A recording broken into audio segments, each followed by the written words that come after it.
ហើយខ្ញុំឲ្យមើលទៀតឥឡូវព្រោះក្មេងទំនើងមួយចំនួនជាកូនមេភូមិ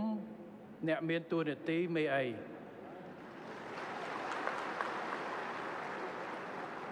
ខ្ញុំថាគួរតែចងកាតព្វកិច្ចឲ្យម៉ែដែរចុះកូនលោកធំជាក្មេងកាងវិញគិតយ៉ាងម៉េចដែរហ៎ហើយចាត់ដូចហ៊ុនម៉ាណែតខ្លួនឯងនេះធ្លាប់ណាទៅលួចសហាយស្មន់ជាមួយស្រីខាងក្រៅរួចសម្លាប់ចោលណាចោតអ្នកដតីណាច្បាយខេតតកែវថាជាអ្នកពាក់ព័ន្ធអាហ្នឹងមានទោសយ៉ាងម៉េចដែរ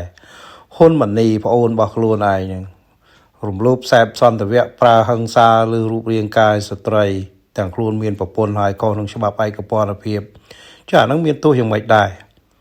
ហើយដោយសាច់ឈាមខ្លួនឯងណាដូចជាហ៊ុនជាណាស្លាប់មនុស្សប្រើហិង្សាវាយតប់បាញ់អ្នកទេសចរនៅមុខវាំងតាមក្លឹបតាមអីគ្រប់បែបយ៉ាងតែមានទោសអីដែរហ៊ុនតូធ្លាប់ទាំងវាយតំណាងរាជគណៈបកប្រឆាំងកន្លងទៅមានទោសអីដែរក្រៅពីនឹងហ៊ុនតូជាអក្រិតជនណាឆោបោកអនឡាញជួយដូរមនុស្សចាប់ចម្រិតមនុស្សលាងលុយកខ្វក់ធ្វើឲ្យខាតផលប្រយោជន៍ប្រទេសជាតិទាំងមូលត្រូវមានទោសអីដែរណាឌីវិជាណានេតសវឿនក៏សុទ្ធតែជាបងប្អូនរបស់ខ្លួនសុទ្ធតែជាជើងកាងជាអក្រិតជនឆោបោកអនឡាញជួយដូរមនុស្សលាងលុយកខ្វក់ដែលទង្វើទាំងអស់ហ្នឹងបំផ្លាញជាតិតែម្ដងមិនក៏មិនចាប់ត្រូវមានទោសមិនដែរគ្រួសារបងប្អូនអ្នកទទួលខុសត្រូវដាក់កាតព្វកិច្ចអីដែរហ៎យើងសួរអញ្ចេះវិញក្នុងនាមយើងជាអ្នកដឹកនាំខ្ញុំយល់ថាខ្ញុំជឿថាក្មេងកាងវាបង្កបញ្ហាដល់សង្គមក៏ប៉ុន្តែបើថាឲ្យប្រទេសជាតិនឹងរលាយខូចកេរ្តិ៍ឈ្មោះលើឆាកអន្តរជាតិគេដាក់ទណ្ឌកម្មសេដ្ឋកិច្ចអ្នកវិនិយោគទុនអីគេមិនមករកស៊ីអីធំអីហ្នឹងវាមិនប៉ះពាល់ទេឲ្យតែមេដឹកនាំហ្នឹងល្អហើយយើងដឹកនាំណាមិនពុករលួយណាមានប្រព័ន្ធយុត្តិធម៌ត្រឹមត្រូវគឺវាអស់ហើយអាហ្នឹងហើយមានច្បាប់វិនិយោគទុនល្អប្រសើរសម្រាប់គេអត់មានបញ្ហាទេក៏ប៉ុន្តែពេលដែលកូនអ្នកធំឬក៏លោកធំប្រព្រឹត្តបទឧក្រិដ្ឋ